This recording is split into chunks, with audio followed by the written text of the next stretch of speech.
इस कहानी का नाम है खत्म हुआ इंतजार। ये कहानी सुनकर आपको भी डर का एहसास हो जाएगा। तो चलिए बिना देर किए कहानी को स्टार्ट करते हैं। संदीप को आज घर जाने में बहुत देर हो गई थी, क्योंकि आज दिन से ही बारिश हो रही थी। तो आज संदीप का काम भी अच्छा ही चल रहा था। संदीप हाईवे पर समोसे बेचा करता है। संदीप ने अपने ढाबे का सारा काम निपटाकर बर्तन वगैरह साफ करके रखें तो रात के लगभग 11:30 बज गए होंगे। संदीप और उसका दोस्त राहुल दोनों एक साथ पार्टनरशिप में ही समोसे बेचा करते हैं।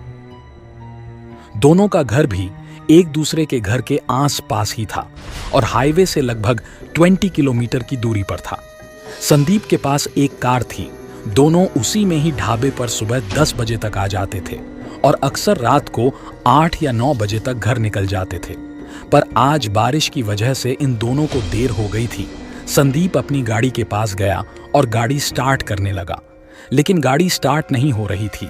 दिन भर से बारिश थी और ठंड भी काफी है, इस वजह से गाड़ी जल्दी स्टार्ट नहीं होती। संदीप ने कोशिश तो बहुत की, लेकिन गाड़ी स्टार्ट नहीं हुई। तभी संदीप ने राहुल को धक्का मारने के लिए कहा। संदीप के बोलने के बाद राहुल गाड़ी से नीचे उतरा और राहुल ने गाड़ी को धक्का लगाना शुरू कर दिया। गाड़ी थोड़ी दूर तक धक्का लगाने से ही गाड़ी भी स्टार्ट हो गई और रात के अंधेरे में दोनों घर की ओर जाने लगे। लेकिन आज बारिश होने के कारण ठंड तो थी ही और ऊपर से बाहर शीत लहर मानो जान लेने को तैयार हो। बारिश होने के बाद ऊपर से थोड़ी थोड़ी धुंध भी थी, इसलिए संदीप को ज्यादा साफ भी नहीं दिखाई दे रहा था। अभी दोनों थोड़ा दूर ही गए होंगे कि उसी कोहरे में संदीप को थोड़ी ही दूर सामने एक परछाई सी दिख रही थी। धुंध के कारण ज्यादा पता तो नहीं चल पा रहा था। ऐसा लग रहा था कोई रोड पर खड़ा है। लेकिन वो थोड़ा और आगे बढ़े तो हेडलाइट के उजाले में संदीप को एक लड़की सड़क के बीचों बीच खड़ी दिखाई दी। गाड़ी बहुत ही स्पीड में थी, इसलिए एकदम से तो रोक नहीं सकता था। इसलिए संदीप ने खिड़की से सर बाहर निकालकर चिल्लाते हुए कहा, मरना है क्या तेरे को, और मरने के लिए हमारी ही गाड़ी मिली तुझे। इतना बोलकर फिर संदीप ने एकदम से ब्रेक मारी, लेकिन संदीप ने देखा गाड़ी उस लड़की से टकरा गई थी और उस लड़की को घसीटते हुए कार आगे निकल गई थी। उसके बाद गाड़ी में झटका बड़ी तेजी से लगा। इस वजह से राहुल की आंख भी खुल गई। राहुल बगल में बैठे बैठे ही सो गया था। राहुल कुछ बोल पाता उससे पहले उसने संदीप को देखा। संदीप का चेहरा इतनी ठंड में भी पसीने से भरा हुआ था और वो डरा हुआ बार बार पीछे की तरफ देख रहा था। उसको ऐसे डरे हुए देख राहुल ने संदीप से कहा, संदीप क्या हो गया भाई, इतना घबराया हुआ क्यों है? राहुल की बात सुनकर संदीप ने घबराते हुए ही कहा, यार वो लड़की गाड़ी के नीचे आ गई। संदीप ने सारी बात सुनी और कहा, गाड़ी से नीचे उतर चल देखते हैं।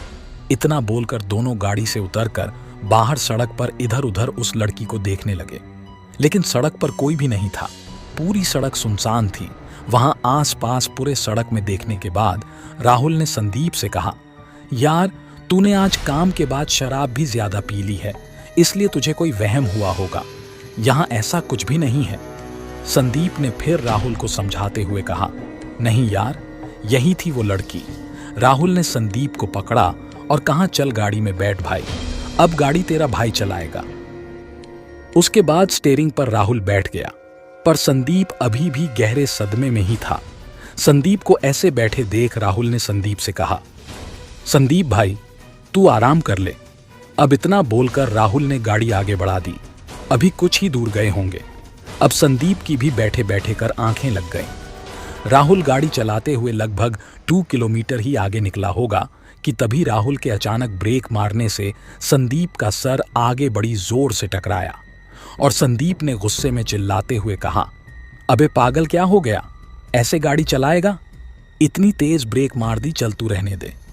लेकिन राहुल को जैसे किसी ने थप्पड़ मार दिया हो, उसने तुरंत जवाब देते हुए कहा, भाई क्या हो गया तेरे को, सही है तू यार, गाड़ी सही से तो चल रही है, और कब मारी ब्रेक भाई, तूने कोई सपना देखा होगा। राहुल की बात सुनकर संदीप ने जैसे गाड़ी के बाहर देखा। गाड़ी तो वैसे की वैसे ही चल रही है। संदीप ने भी अब सोच लिया, अब सोना नहीं है, घर भी अब ज्यादा दूर नहीं, थोड़ी देर में पहुंच जाएंगे। अब गाड़ी थोड़ी ही आगे बढ़ी होगी कि कार के बोनट पर कोई चीज गिरने की बड़ी तेजी से आवाज आई। संदीप ने देखा कि वही लड़की है जो थोड़ी देर पहले जब संदीप गाड़ी चला रहा था तब गाड़ी के नीचे आई थी।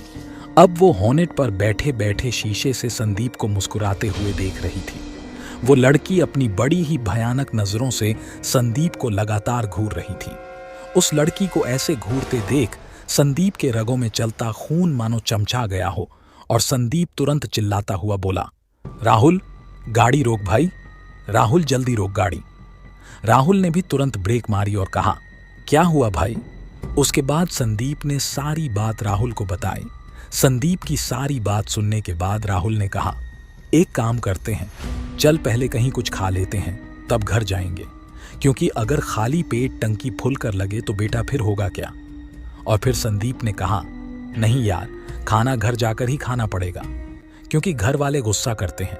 पर राहुल के बार बार कहने पर संदीप भी तैयार हो गया और वो दोनों सामने ही एक ढाबा था जो रात में भी शायद खुला रहता है। राहुल ने वही गाड़ी लगाई और दोनों चले गए खाना खाने। वहां जाकर राहुल ने खाना परोसने वाले से पूछा, भाई इस हाईवे में कुछ गड़बड़ है क्या? ढाबे वाले ने राहुल की बात का जवाब देते हुए कहा, नहीं क्यों? राहुल ने अपनी बात जारी रखते हुए कहा, वैसे तो हम रोज यहां से आते जाते हैं, हमारी दुकान भी थोड़ा आगे ही है, हमारा भी ढाबा है, लेकिन हम 8 बजे तक रोज रात को ही ढाबे से निकल जाते थे। आज थोड़ा काम ज्यादा था इसलिए टाइम लग गया। हमने सोचा कुछ खा लेते हैं, इसी बहाने आपसे भी पता कर लेंगे कि रात में यहाँ कोई दिक्कत होती है क्या? ढाबे वाले ने फिर कहा, भैया आप आगे यही कही हो तो आपको तो पता ही होगा, आपका काम जब यहीं से रोज ही आना जाना है।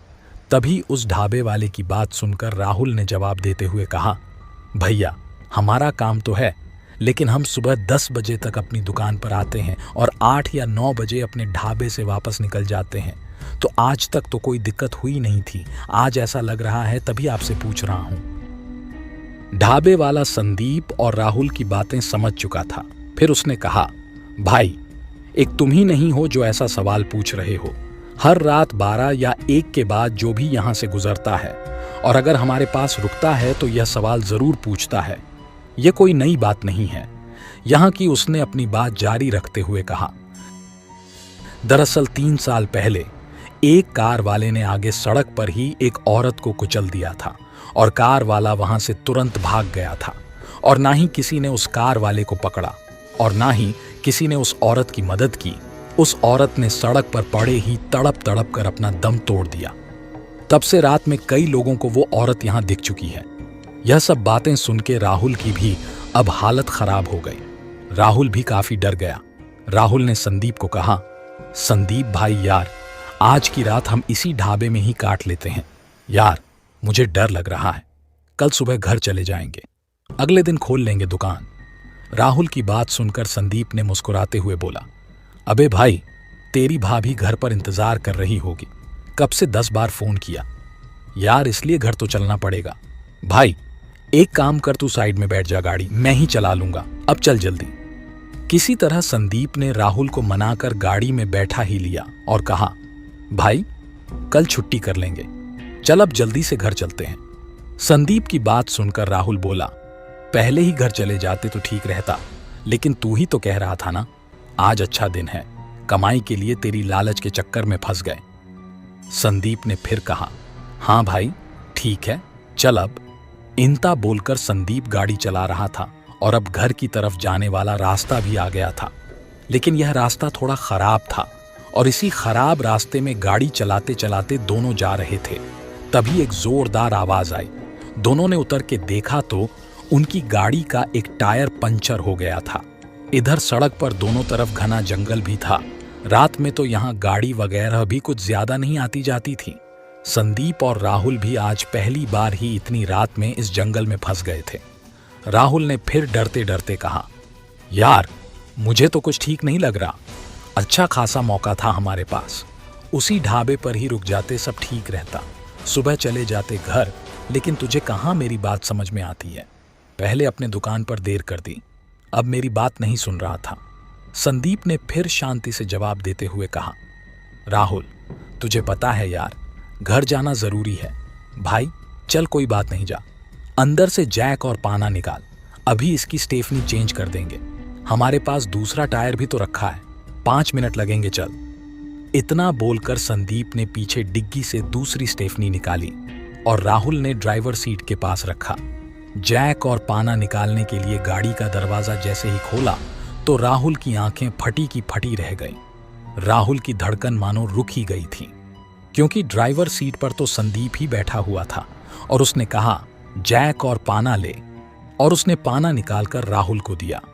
राहुल ने एकदम से पीछे देखा तो एक संदीप कार के पीछे स्टेफनी लेकर खड़ा हुआ था और दूसरा संदीप ड्राइवर सीट पर बैठा था। राहुल डर के मारे थर थर कांपने लगा और राहुल डरता हुआ ही बड़ी जोर से चिल्लाया और जोर जोर से रोने लगा।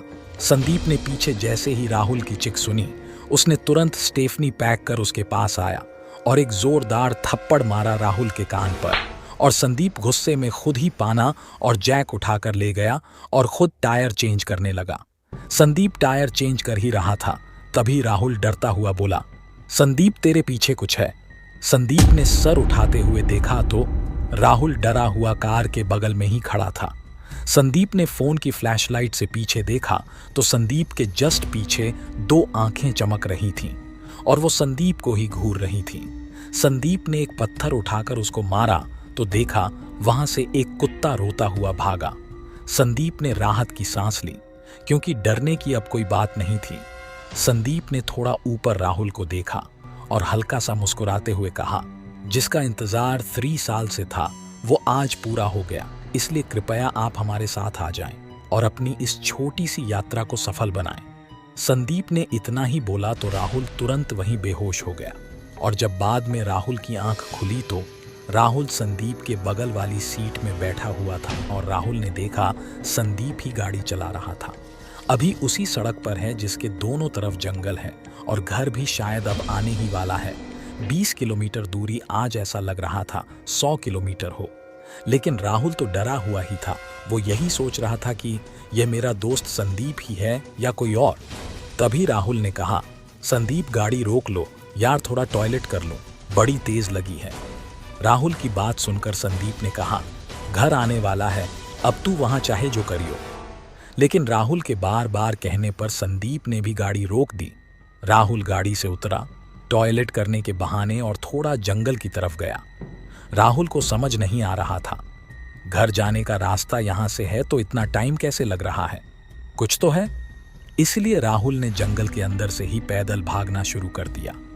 राहुल जंगल के अंदर ही अंदर भाग रहा था और भागता हुआ सड़क की तरफ निकल कर आया, लेकिन रास्ता तो समझ में नहीं आ रहा था। तभी राहुल ने देखा उसी सड़क से एक गाड़ी आ रही है। राहुल ने सोचा, इसको रोकता हूं और पूछता हूं कौन सी जगह है यह।